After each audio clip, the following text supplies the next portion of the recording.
Good morning, everybody. I was asked to present to the audience a study in the program is the sanctuary in the New Testament. But I always thought this is too large. So I proposed the organizers if we can narrow down this topic to the following: the temple of God in the New Testament as a general introduction, and then with special reference to 2 Thessalonians 2:4. So if you would like, I'm asking you to bear with me a little bit of the introduction. Like I said, it's a general introduction on the temple terms in the New Testament, and then focus on 2 Thessalonians 2:4. In the New Testament, you will find 7 temple terms in the Greek language, and you have them all on the screen. I highlighted the term naos, the second, because this is the term in 2 Thessalonians 2:4. But all the rest are important if we want to understand the sanctuary in the New Testament. If I go from top to bottom in just a very quick definition, because then we will see the texts related to all these terms. Hieron is the general ensemble of the temple in Jerusalem, so the whole thing. Naos is the building. Oikodomai and oīkos are 2 terms related to the word house or home, and sometimes they are used in reference to the sanctuary as well. And then when you go to the book of Hebrews, you will find hagia, the next one, and skēnē, the penultimate term. So these 2 are used in the book of Hebrews. Like I said, hagia is more related to the holiness concept, and skēnē is tent. And the last one is katoikētērion, is a Greek word, a rare Greek word. In the whole Greek Bible is found only 20 times, in the New Testament only 2 times. And we will come back to it at the end of the presentation. Let's see how they work in the text. The first term, like I said, hieron, refers to the entire sacred enclosure and is found only in Matthew through Acts, 79 times. A few Bible texts that use this term. The devil had Jesus stand on the highest point of the hieron, the whole thing. Matthew 4:5. Jesus says something greater than the temple is here. The same term, hieron. Something greater than the whole thing is here. Or Matthew 21:12, Jesus entered the temple and drove out all. Here is not referring to the building where only priests were entering, but to the whole thing. Therefore, Jesus entered rather in the temple court, right, in the whole ensemble. And then we have Matthew 24:1. The disciples showed Jesus the temple, this is the term, the hieron, buildings, because this hieron had more buildings. The second term, naos, which we will meet with in 2 Thessalonians 2:4, is found 45 times and is referring to the temple building. For example, Luke 1:9 tells us that Zechariah entered the holy place. He was the priest, so he entered inside that building. In John 2:19, Jesus speaking about his own body, but somehow in the context of the temple building, he said, "Destroy this temple, and I will raise it in 3 days." Matthew 27:5, Judas threw the silver into the temple, I suppose from outside of it, because he was not a priest, so probably the priest was inside, or at least the high priest, and upon, when he remorsed for what he did to Jesus, he just threw the silver inside. And then you have this term used metaphorically for the church. This is Paul, 1 Corinthians and Ephesians. And you have also in the book of Revelation the term naos. There is the unique meaning there is heavenly temple, never the local one or metaphorical. The third term, oīkodomai, is found 18 times in the New Testament, and it means building. Once is used in literally with reference to the temple buildings, Matthew 24:1, and mostly is used metaphorical For example, 1 Corinthians 3:9, you are God's oikodomai, God's building. We have a building from God, 2 Corinthians. Or Ephesians 2, in Him the whole oikodomai, the whole building, grows into a holy temple. The fourth term is oīkos. It's found 114 times, but mostly in reference to a regular house or to the term home, we would say it in English. A few of these occurrences refer to the temple of God. But how do we know that? We know because the term oīkos or house is coupled, is joined by some other terms, like for example the house of God, or God speaking, my house is going to be a house of prayer. So these extra terms tell us that the house is a sacred place in reference to the temple of God. For example, Matthew 23 verse 38, Jesus says, your house is left to you desolate. Do not make my Father's house a marketplace. Again, the same meaning. And 1 Timothy 3:15, conduct so that you know how to conduct in the house of God. Okay, the fifth term is oīkos, means house. Like I said, a few more texts about it. We have a great priest over the house of God. This is metaphorical already. You yourselves as living stones are built up as a spiritual house, again metaphorical.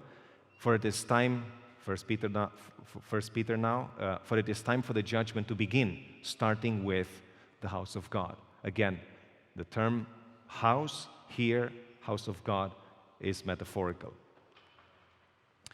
As I said in the beginning, the following two terms are more related to the book of Hebrews. Hagia is related to the concept of holy, and is used 10 times in the New Testament, in the book of Hebrews, in relation to the sanctuary. Here are the texts. Jesus is a minister in the sanctuary, in the hagia, that the Lord, not men, set up. 1 through 3, the earthly sanctuary had two apartments, hagia and hagion. Okay, so it's holy and holy of holies. 9:8, the way into the holy places had not yet appeared as long as the old tabernacle was standing. Same term, a few more verses. Jesus entered once for all into the hagia, most holy place, the translator says. Christ did not enter a sanctuary made with hands, not a hagia made with hands, but into heaven itself.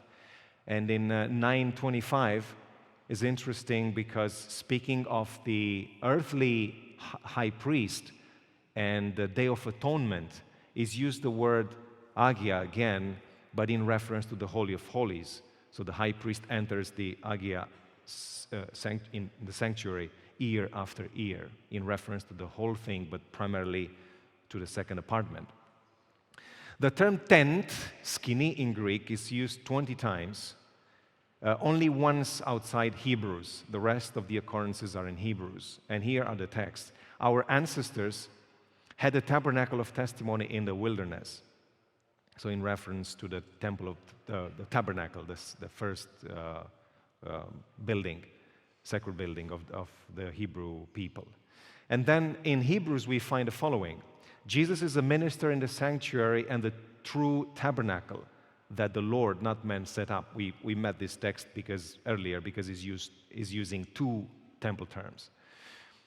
Hebrews 9:2 and 6 is referring to the first tent, first skēnē, the holy. And then 9:3 refers to the second skēnē, second tent, in reference to the Holy of Holies. And in 9:8, Hebrews 9:n is also interesting because it connects, or it sets in relation the earthly temple, the earthly sanctuary, to the heavenly sanctuary, and the earthly is called the first tent, which means that the upper one is the second tent, second skēnē. And 2 times we find this term in the book of Revelation, so I'm correcting myself earlier when I said it's only in Acts and Hebrews. We find also 2 occurrences in Revelation. The beast opened his mouth to blaspheme against God, to blaspheme both his name and his sanctuary would be here, tent would be here, skēnē, dwelling place, that is those who dwell in heaven. After these things I looked, and the temple of the tent of the testimony, it's a complicated phrase in Greek, was open in heaven. And the last term I said is found only 2 times, katoikētērion. It means dwelling. You find it once in Ephesians, metaphorical, in whom you also are being built together into a dwelling place, into a katoikētērion of God in the Spirit. And then we have it in Revelation 18:2. Fallen is Babylon the Great. She has become a katoikētērion, a dwelling place for demons. With this background in mind, let's focus on the temple of God in 2 Thessalonians 2:4. First of all, a quick background. In the early 50s AD, there was an apocalyptic fervor in the community of Thessalonica. There, they have received already an epistle from Paul in which he emphasizes basically 2 things when he was referring to the time of the end. One that is near, 1 Thessalonians 4, and one that is going to occur unexpectedly, like a thief in the night, 1 Thessalonians 5. So based on nearness and unexpectedness, people inside the community began speculating. So far so that some of them began saying, the day of the Lord has already come, is here, because it comes like a thief in the night, so you don't realize it. It's here already. Now, the practical consequence of that was that some of the church members walked, as Paul says, disorderly, not doing their business, but meddling into the business of other people, 2 Thessalonians 3:6. Now, Paul reacts promptly to this through his second epistle to the church, 2 Thessalonians. What he basically says here is he develops an apocalyptic program based on which the day of the Lord cannot be considered to have come unless 2 things, visible things, occur. Number 1, the apostasy. Number 2, the revelation of the man of lawlessness. Now, in verse 5, he says, you remember when I was with you and I was telling you about these things. So, therefore, because they talked about it earlier, he doesn't say much presently, which makes our task difficult now when we try to understand what he was referring to after 2,000 years, right? Now, if this was not mysterious enough to talk about the apostasy and then about the revelation of the man of lawlessness, Paul introduces a third element. He says, but hold on. Know that there is a restrainer, someone who holds this mystery of lawlessness to expand, to develop, and to transform into the man of lawlessness. He holds it back. At some point, he says, this restrainer, whom he doesn't name actually, is going to step aside so as to allow the lawless one to reveal himself. The culmination of this false epiphany consists of this man of lawlessness sitting in the temple of God, the literal translation, and claiming there to be God. Only Jesus' true epiphany, when he comes back at the second coming, cuts short this enchantment of the counterfeit. In other words, the bottom line of what I'm trying to say in the beginning is that my hypothesis that I'm trying to demonstrate later on is that the 2 characters, the anti-God figure, man of lawlessness, and the restrainer, which are mysterious enough, are going to be better understood if we make sense of the term temple that is used in 2 Thessalonians 2:4. Our quest must begin from the central position. In the Greek text, it's called to meson, the middle, the central position. And here's why we have to begin our quest from here. As long as the restrainer keeps his middle position, middle spot occupied, the mystery of lawlessness remains what it is: hidden, unrevealed, undeveloped. But when this restrainer steps aside from the middle, there is when the mystery of lawlessness actually reveals itself in full power. In the scientific literature, the term restrainer is identified variously. And here's the most important proposals. This restrainer is the Roman Empire or the civil government. This restrainer can be the gospel preaching, or Paul's own work, or the faithful remnant. I'm following the colors. Others propose that the restrainer is Gabriel, based on the book of Daniel, or Michael, still based on the book of Daniel. And other scholars remain around the divine persons, whether it is Jesus' holy ministry maybe, the Holy Spirit, or God's will, plan, or Himself, God as a person. Here I would like to, my argument is that the best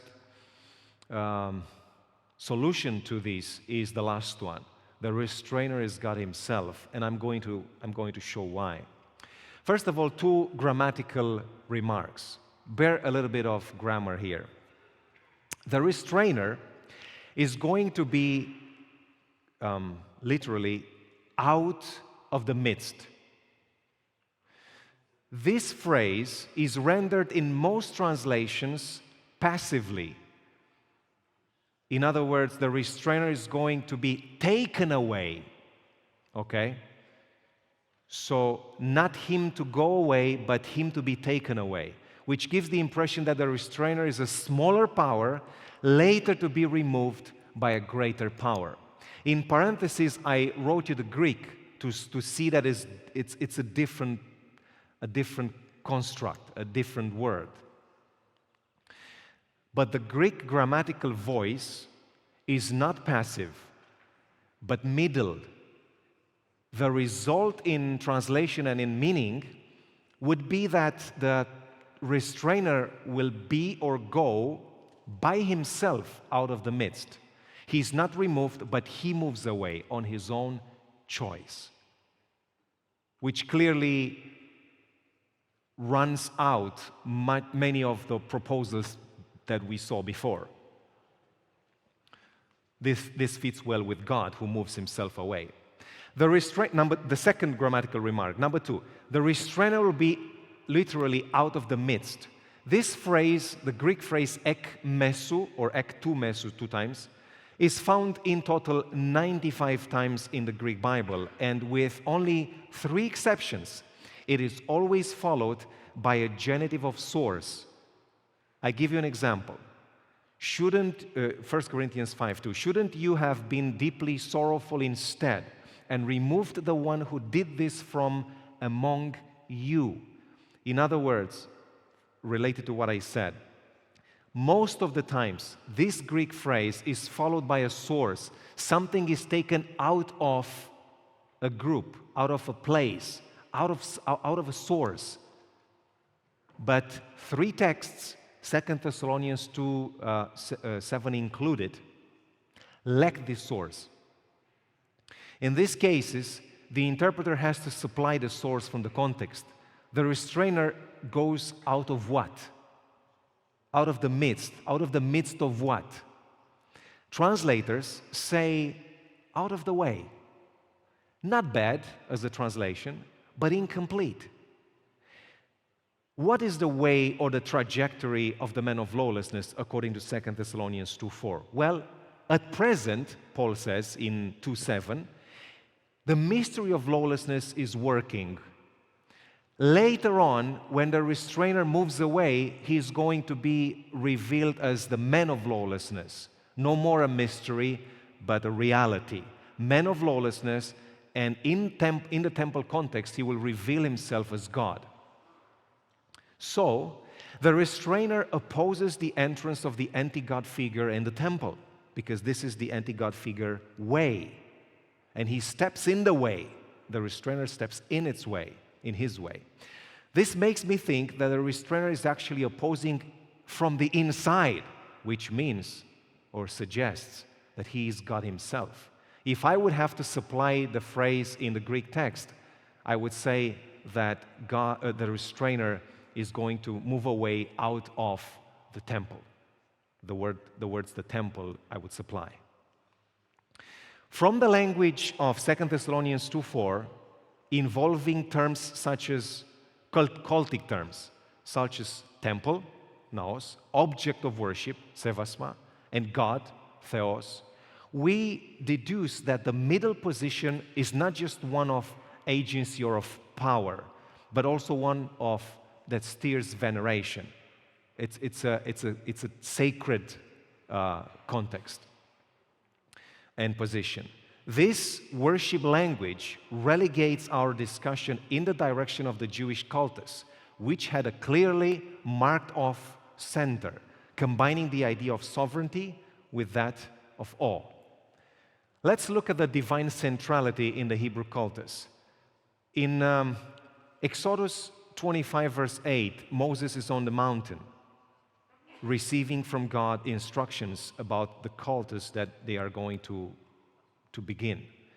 And God said, let them make for me a sanctuary so that I may live among them in their midst. It's not the same Greek phrase, but the same idea, in the midst of the people.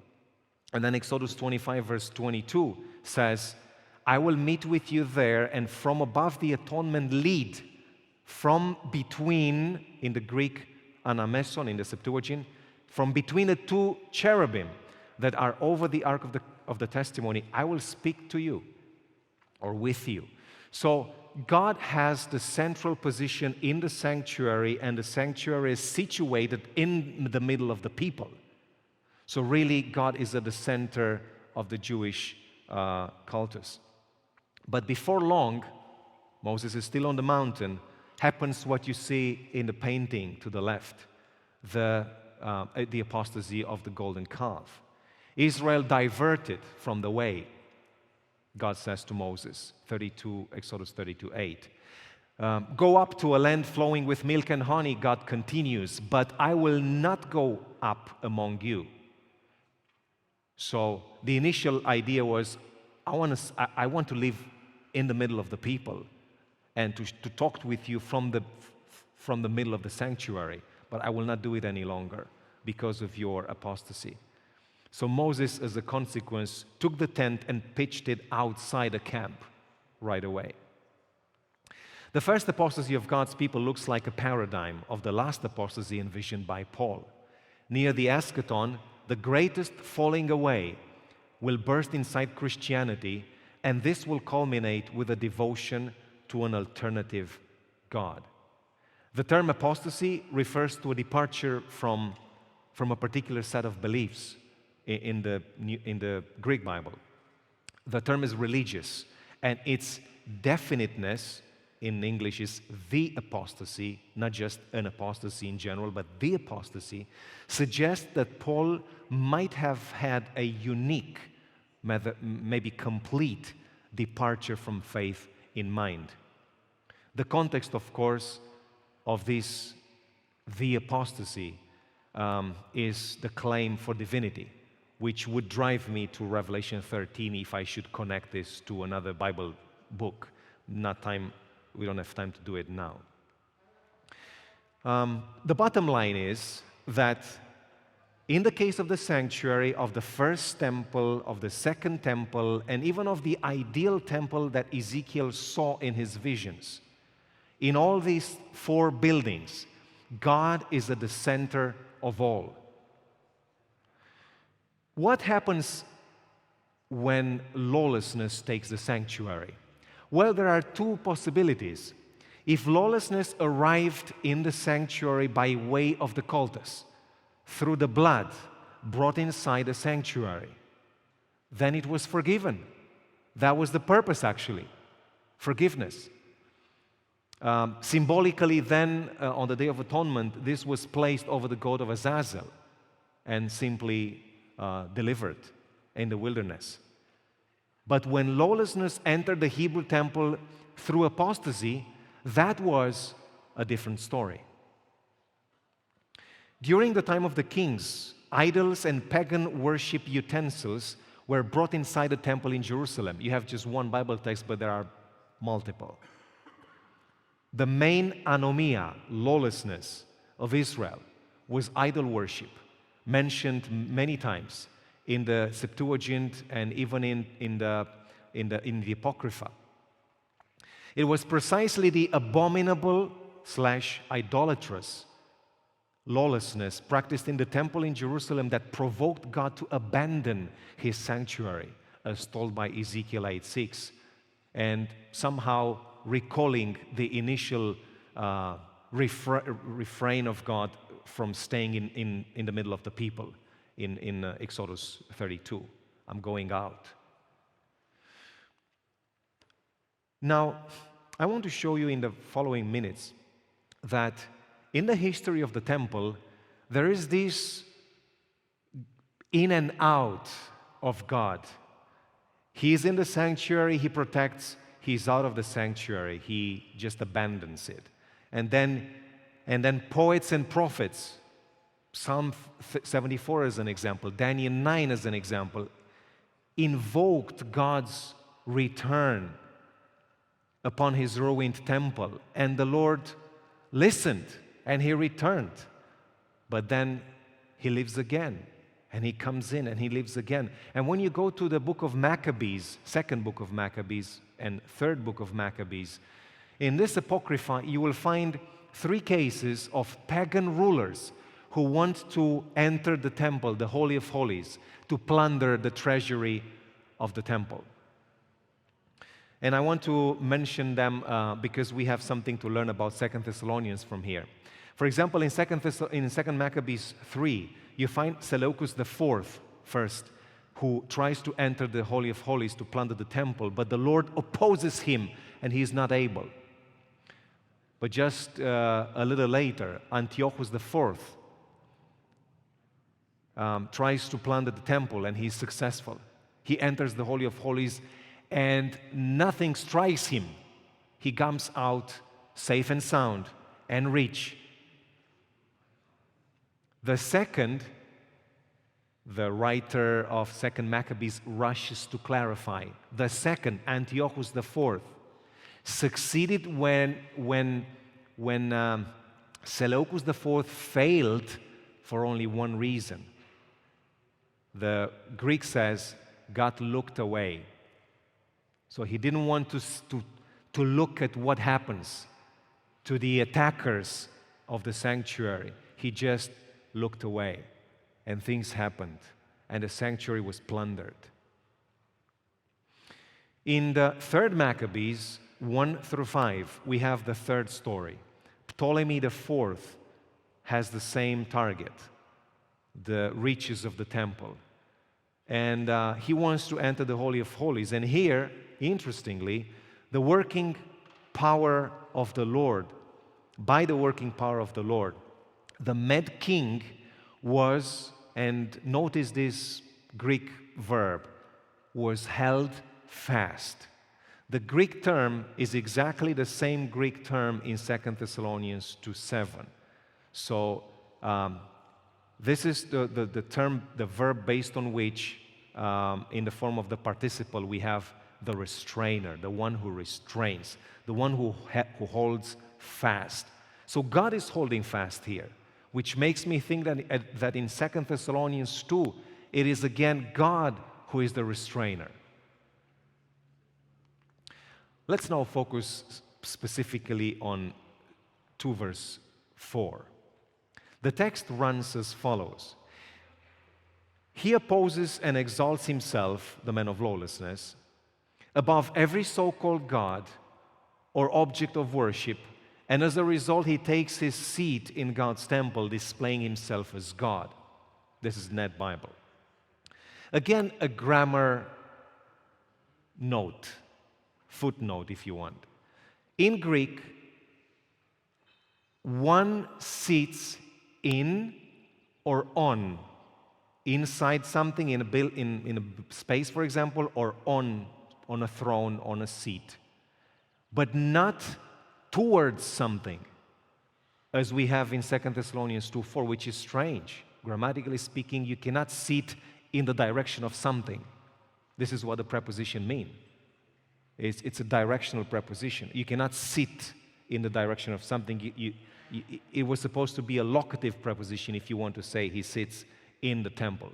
And now. But here we have this is preposition, which is directional. But I have a solution for that, for this intricacy. If we have the direction of the man of lawlessness, in parentheses I wrote in Greek, the restrainer goes ekmesu, out of the midst, and the restrainer goes in its place, in his place, in the midst. So if we have this established, then from a linguistic point of view, the preposition is, or eis if you want to pronounce it this way, refers to purpose, not to direction, which means he opposes and exalts himself above every so-called God or object of worship, and as a result, he takes his seat for, as, or to become God's temple, displaying himself as God. First time I read this in Augustine's, in one of Augustine's commentary or reference to 2 Thessalonians 2:4. And Augustine said, in Latin and in Greek, the meaning is he sits as the temple of God, not in the temple of God, which I try to verify to see if it's correct or not, and it seems correct. When you look at this verse, you will find a sort of chiasm, thematic chiasm. The man of lawlessness will exalt himself over everything called theos. And in the mirror you have at the end, he claiming to be theos. And in the middle you have the man of lawlessness exalts himself over every sevasma, which means, among other things, and here primarily, altar or place of worship. And as a result, he will sit as the temple of God. In other words, the man of lawlessness wants to be over God and over his sanctuary, presenting himself as the sanctuary and as God. And you will see that this makes a lot of sense in light of the biblical data. Isaiah and Ezekiel, for example, depict God in relation to Israel as a sanctuary. Isaiah 8, Ezekiel 11. Jesus presents his human body as a temple in John 2, 19 and 21. And even in John 1, 14, I don't have it on the screen, but when he says that he dwelt among us, he actually, the Greek text says he set tent among us. So again, temple imagery. John describes in the book of Revelation both God and the Lamb as the naos of the New Jerusalem.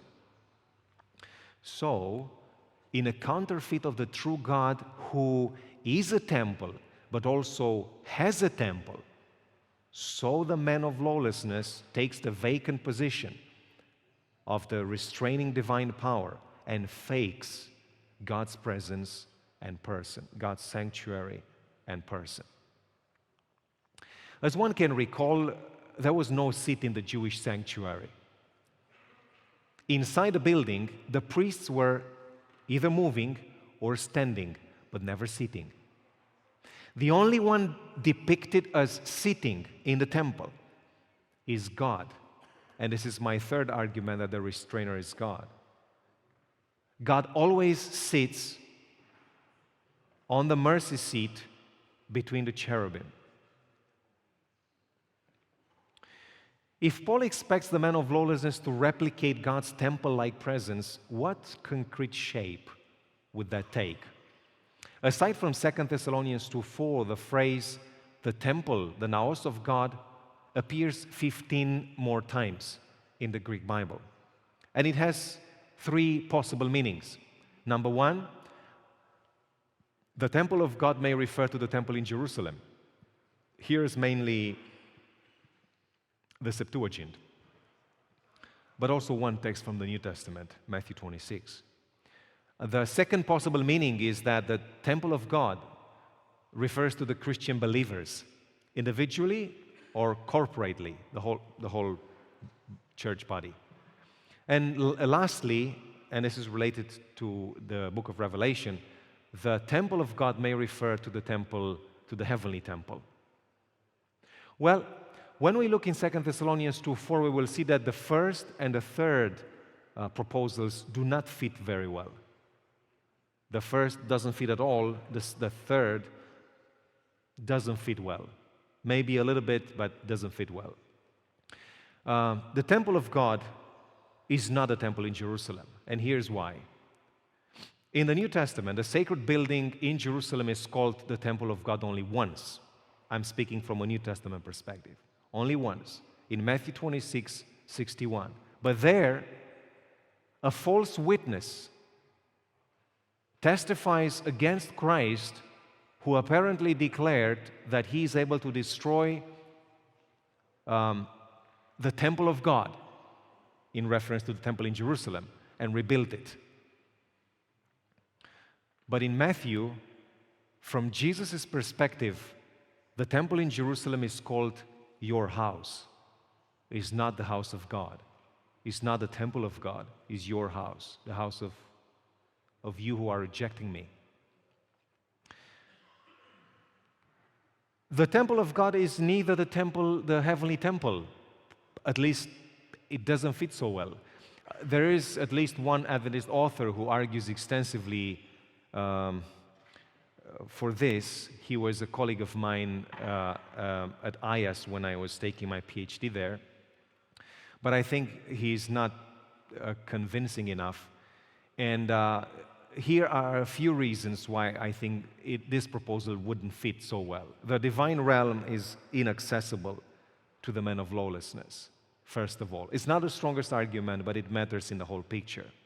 Mostly what matters is the following. His actions, the actions of the men of lawlessness, target those chosen, called, and faithful to the gospel here on earth. It is against them that he is trying to play out as God. He's not in straightforward battle with heaven, but with his church here on earth. And the most important thing is 2 Thessalonians 2:8, which says that the fake revelation of the man of lawlessness as temple and as God will be shattered by Jesus, destroyed. Here where he comes, Jesus comes here, and from here he will blow away the man of lawlessness where he finds him. Therefore, the temple of God in 2 Thessalonians 2:4 and context must refer primarily to the church. The syntax, the temple of God in 2 Thessalonians 2:4, in accordance with the Pauline usage of the phrase everywhere else, and even of the term noun, is in reference to the church. The plan of the man of lawlessness is to hijack God's church at the end of time and make it embrace lawlessness to such an extent that its apostasy would make God step aside from its midst. The lawless one would then replicate the divine presence by way of satanic false signs and wonders and claim to be God. Of these, 2 Thessalonians 2:9 and 10 speak. He will make false wonders, and these are the proofs that he is God. At a smaller scale, it happened to the temple in Jerusalem. In Matthew 23, 37 and 38, Jesus rebukes Jerusalem for its refusal to gather under Jesus' wings. The metaphor of divine wings is sometimes paralleled with the house tent of the Creator God, which becomes a source of blessing and protection. So it's an allusion to, it's temple imagery again. And Jesus said, you did not want to come into my presence. Therefore, he says, by rejecting Jesus, they simply disdain the divine power that no longer defends the temple. The authorities chose the Caesar, but Caesar destroyed the temple later in the 1st century. Behold, your house is left desolate. Jesus follows up. The following history speaks of itself. Matthew 24:15, the abomination of desolation. Your house will be left desolate. The abomination of desolation stands in the holy place. At the end now, I would like to show you that 2 Thessalonians 2 is relevant not only to Jesus' discourse or to the history of the temple, Old and New Testament, but also to what comes after, primarily to the book of Revelation. Because what I found is an interesting and meaningful parallel between the mystery of Babylon, which is also a mystery in the book of Revelation, and the mystery of lawlessness in 2 Thessalonians 2:7 and context. The great city, Babylon, is pictured as a prostitute to indicate that its characteristics symbolizes the decline and disloyalty of the end-time church. Occasionally, she's painted in strong cultic language. The fact that she's drunk with the blood of the saints derides the sacramental blood of Jesus. Eating her flesh, while a metaphor of obliteration, within the Johannine corpus, it also reflects communion language. So just like the lawless one is to sit as the temple of God, so the scarlet-dressed prostitute is pictured exclusively sitting, ultimately as queen, caricaturing by this posture the central position of God's throne, occupied by Jesus and God in Revelation. It comes then as a natural consequence that Babylon ends its infelicitous odyssey by becoming a demonic katoikētērion, a demonic dwelling, a dwelling place of evil spirits. This is Revelation 18:2. The man of lawlessness is also called the son of destruction. A clear reference to Judah, the only other Bible character thus named in John 17:2. And there is a connection here between Judah, man of lawlessness, and Babylon. At the pinnacle of Judah's fake discipleship, when he mimics communion with Christ in the upper room, two evangelists, John and Luke, tell us that Satan entered Judah there at the climax of his fake discipleship. As this disciple of Christ experienced individually a demonization of his body temple, the temple of the church at large will experience a satanic definitive invasion. Epilogue. If I have to dare to be a little more specific, I should say that Paul expects Christianity at large. This is what I meant by God's church in general. I was not referring to the Adventist church. I was referring to Christianity, which I should say includes Adventism as well.